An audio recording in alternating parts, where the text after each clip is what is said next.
There's much discussion over whether Donald Trump has hurt Republican chances. What are you hearing from the voters on the ground?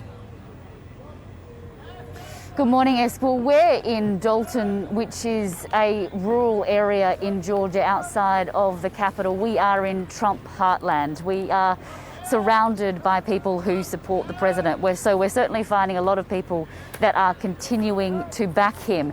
But those theories about whether or not people, him coming here or being a part of the process would potentially impact the chances of those two Republican incumbent senators getting re-elected tomorrow in the hotly contested race was really born from the fact that the president was continuing to spread those conspiracy theories, the unfounded, unsubstantiated claims about voter fraud. And there was certainly a groundswell of a movement here of people choosing to boycott the vote out of protest. He'd spread so much fear about whether or not the voting system was solid and secure.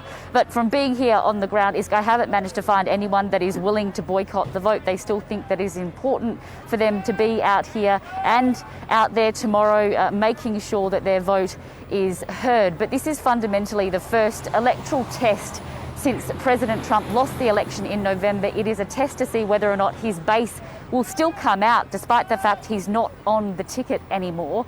It's a test as to whether or not the Republicans who abandoned the party and voted for Joe Biden instead will come back to the Republican Party to ensure that the Democrats don't secure control of the Senate and push through their agenda. And it is also a test of the Democrats who came out in large numbers on November 3rd to see whether or not they will continue to back up that movement that they created back in November. But the president coming here today is certainly the party hedging their bets that it will benefit those two Republican senators more so than hinder their chances. Let's take a listen to some of the folks we spoke to earlier.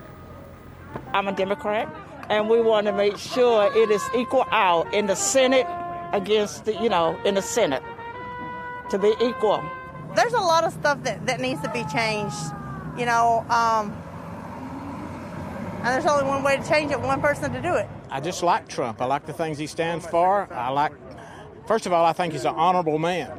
That means more to me than any of it that could be. He's an honorable man. What he says, he will do. And he's done that so far for us. So for you, him not being on the ticket this time round and it being just the senators, you still chose to vote for Republicans? Sure. Some voters there and some true believers in Donald Trump to this day. The stakes are huge in this vote. How important really is it?